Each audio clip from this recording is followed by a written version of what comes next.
If you can believe it, James McAvoy thought of joining the priesthood at one point in his life, as he thought it would be a good way to see the world via missionary work. He wouldn't have been wrong in one sense, but it seems like it would have been kind of a waste of talent, since he's shown himself to be quite versatile throughout his career thus far.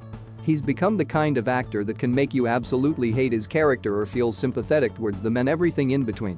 His act is usually something that is intended to get the audience on his side, or perhaps watch him closely, since the motives of his characters tend to shift, even if he's supposed to be a protagonist. In many ways he's the chameleon type of actor whose character changes with the situation within a movie. Here are a few of his best films so far.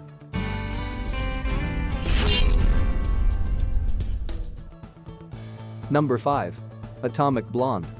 God, I think I love you. That's too bad. It's fair to say that this movie is far more about Charlize Theron's character than it is James, because she is the main character. And he's the support brought in to create an interesting character for her to work with and then against. His character in this film is likable thanks to his loose attitude, but it becomes evident after a while that the audience shouldn't trust him and should instead revile him in a way, since he's proven to be the kind of guy you should never turn your back on. That being said, he does offer just a bit of comic relief per his role that is kind of needed in this film. Number 4. Wanted. I'm the man? You're right, Barry, I'm the man.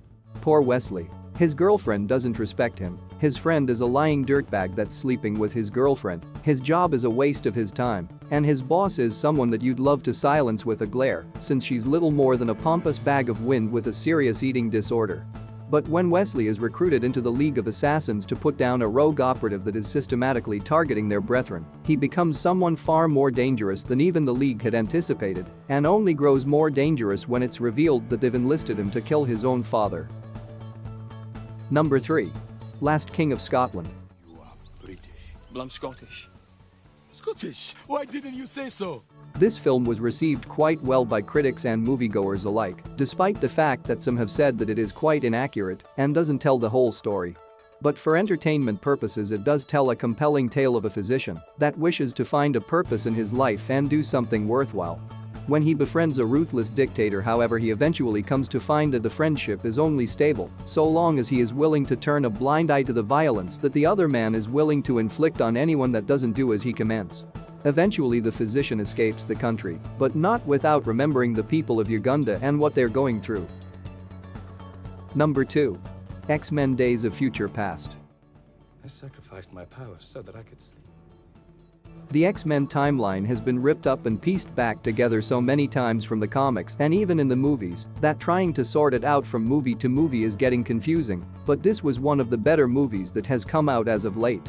The premise is that mutants are on the verge of extinction, thanks to super advanced sentinels that were created to hunt them down and destroy them. Wolverine has to send his consciousness into his past body to try and stop the war that will eventually come and broker some kind of peace between humans and mutants. Number 1. Split. I can't stay alive for too long or he'll know and get angry. This movie was just flat out terrifying in a couple of different ways. James McAvoy is to be commended for playing so many different roles in this one movie, since he has to act out the part of a man that has 23 different personalities housed within his mind, one of which is simply too powerful for anyone to stand against, and is perhaps the only one among them that the rest of them know to fear. But Kevin, the dominant personality, is well aware of who he is and what he's all about, but the other 22 personalities are pretty much the same way, thinking of themselves as functional people that have their own lives, their own desires, and their own needs. The great part about this character is that he's coming back in the movie Glass that pit him against Bruce Willis's character from Unbreakable, and also include Mr. Glass, played by Samuel L. Jackson. It goes without saying that James has a load of talent and ability that he relies upon, and that he can get an audience on his side or make them despise him. That's why he's so great.